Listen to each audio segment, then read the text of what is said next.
Hello friends, तो कैसे हैं आप सब। मैं हूं नेहा और आप देख रहे हैं आपका यूट्यूब चैनल इज अर्नर्स। यहाँ पर आपको सारी की सारी बीकॉम ऑनर्स एंड बीकॉम की कॉन्सेप्चुअल वीडियोस मिल जाएंगी। तो प्लीज़ सब्सक्राइब करें और साथ में अपने दोस्तों को भी शेयर करें ताकि इस सेमेस्टर और अपकमिंग सेमेस्टर में भी आपकी हेल्प हो सके। So now we will do free consent. तो फ्री कंसेंट मैंने बताया था कि जब कोई दो और ज़्यादा पार्टीज, जितने भी पार्टीज इस कॉन्ट्रैक्ट में हैं, वो किसी एक चीज़ पे अग्री करती है अपने फेथ पे, फुल फेथ पे या फिर फुल सेंस पे खुद से अग्री करती हैं सारी पार्टीज, तो वो हमारा फ्री कंसेंट होता है। ठीक है, जो उन्होंने कंसेंट दिया है वो उनके खुद के डिसीजन से है, उन पे कोई तरह का दाव दबाव नहीं डाला है, कोई बैड इंटेंशन नहीं है उसमें, तो वो हमारा फ्री कंसेंट होता है।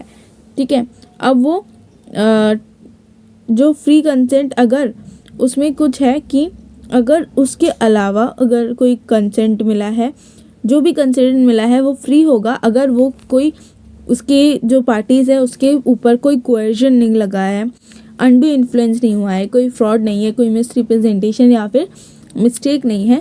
इन ये 5 चीज़ें अगर नहीं है उस पार्टी के ऊपर, तो जो उसका कंसेंट होगा वो फ्री माना जाएगा। ठीक है, तो देखो अब जो है वो हमने बोला कि उसने सेम चीज़ पे कंसेंट दिया हो और वो उसने फ्री डिसीजन में दिया हो, तो हमारा वो फ्री कंसेंट होता है। अब जब वो फ्री डिसीजन में दिया है या नहीं दिया है वो हमें कैसे पता चलेगा? वो हमें पता चलेगा सेक्शन 14 में बोला है कि अगर कुछ चीज़ें हैं, इन चीज़ों से हटके, इन चीज़ों, अगर ये सारी चीज़ें उस पार्टी के ऊपर नहीं हो रही है तो वो हमारा वहाँ पे माना जाएगा कि वहाँ पे वो जो कंसेंट है वो फ्रीली कंसेंट है, फ्री कंसेंट वो दे रहा है पार्टी। और वो चीज़ें क्या हैं? पहला कोएर्जन, दूसरा अनडू इन्फ्लुएंस, तीसरा फ्रॉड, चौथा मिस रिप्रेजेंटेशन एंड 5वां मिस्टेक। तो ये अगर 5 चीज़ें नहीं हो रही है उस पार्टी के अंदर तो वो हमारा पार्टी के ऊपर, तो वो हमारा वहाँ पे फ्री कंसेंट माना जाएगा। ठीक है, कोएर्जन हमारा सेक्शन 15 में है, अनडू इन्फ्लुएंस हमारा सेक्शन 16 में है, मिस रिप्रेजेंटेशन हमारा सेक्शन 17 एंड 18 में है, एंड मिस्टेक हमारा 20, 21 एंड 22। ठीक है,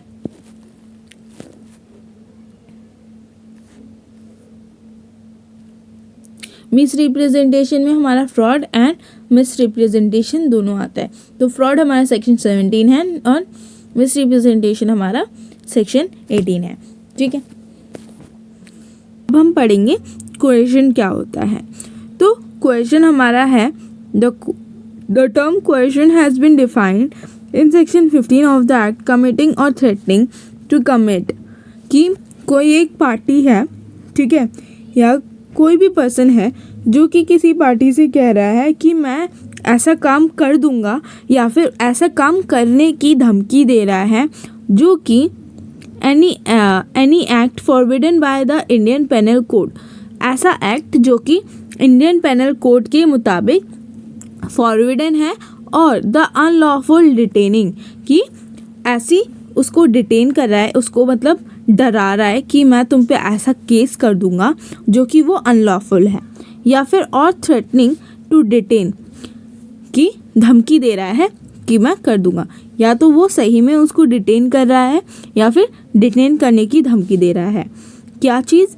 any property or to the prejudice of any person whatever, किसी एक पर्सन को या फिर किसी की प्रॉपर्टी को। ठीक है, with the intention of causing any person to enter into agreement, कि इस इंटेंशन से कि इससे डर के वो इस एग्रीमेंट में आ जाए। लाइक एग्जाम्पल,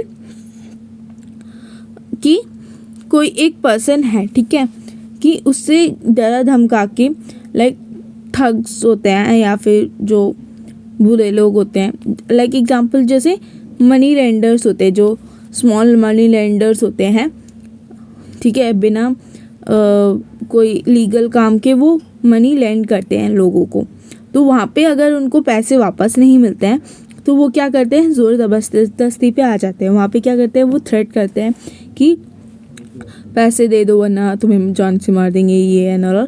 तो वो हमारा क्या है, कोएर्शन में है कि वो वहाँ पे अग्रीमेंट करने के लिए उसको धमकी दे रहे हैं। तो ऐसे एक्ट हमारे कोएर्शन में आते हैं।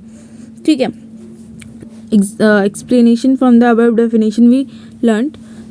First, committing or threatening to commit any act forbidden by Indian Penal Code, unlawful detaining or threatening to detain the property of another person.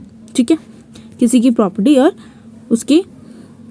उसको डिटेन करने की धमकी मिल रही है। तो coercion may come from a person to the person party to the contract or even the third person not connected with the contract directly. अब coercion कौन कर सकता है कि पार्टी खुद coercion कर सकती है एक दूसरे पे, और या फिर कोई पार्टी है जिसको coercion करने का मन है तो वो किसी दूसरे लोगों को भी अपॉइंट कर सकती है, किसी थर्ड पर्सन को उसने अपॉइंट किया है उस काम के लिए, धमकाने के लिए। लाइक एग्जांपल, मनी लेंडर में ही कभी कभी लोग खुद आ जाते हैं उसको धमकी देने, या फिर वो भाड़े के टट्टू लाते हैं और उनको धमकी देते हैं।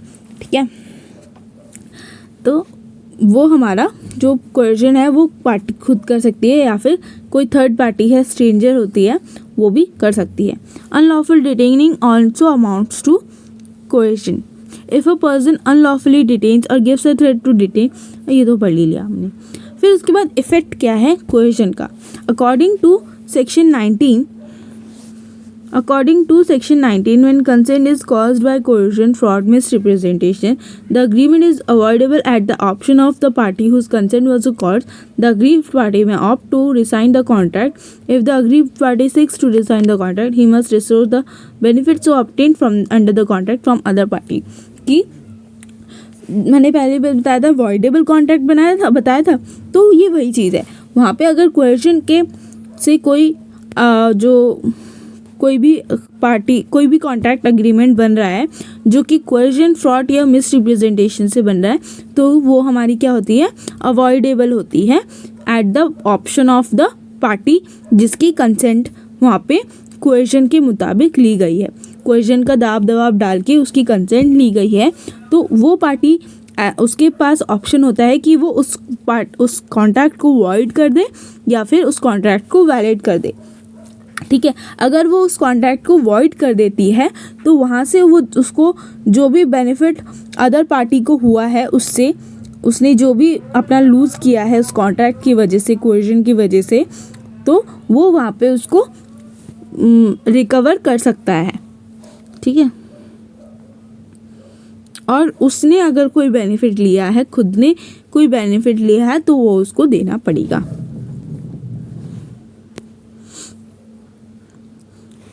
It should be noted that threat to commit suicide also amounts to coercion. कि हमने सुसाइड करने की धमकी देना वो भी हमारा कोएर्शन में आता है। ठीक है, हमें ये भी बताया कि जो हमारी सुसाइड है वो इलीगल है। ठीक है, अब जब पर्सन ने सुसाइड कर ली, ठीक है, अब जब कर ली तो वहाँ पे तो उसको हम सू नहीं कर सकते। ठीक है, क्यों? क्योंकि वहाँ पे हम उसको स्यू नहीं कर सकते। ठीक है, पर अगर वो धमकी दे रहा है तो वहाँ पे हम उसको स्यू कर सकते हैं।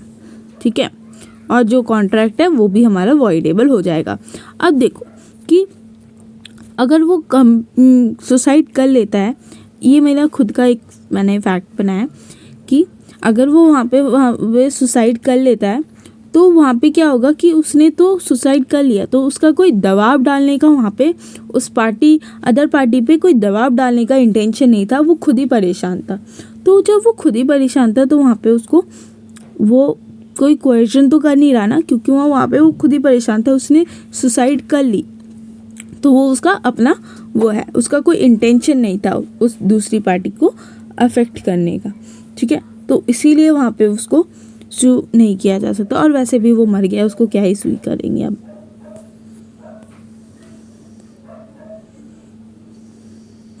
सिर्फ सुसाइड होने के बाद वो पनिशेबल नहीं है, सुसाइड पनिशेबल नहीं है, सुसाइड करना पनिशेबल है।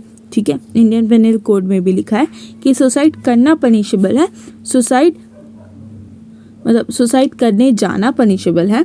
सुसाइड कर लिया उसके बाद कोई पनिशमेंट नहीं है, क्योंकि वो मर ही चुका है। ठीक है,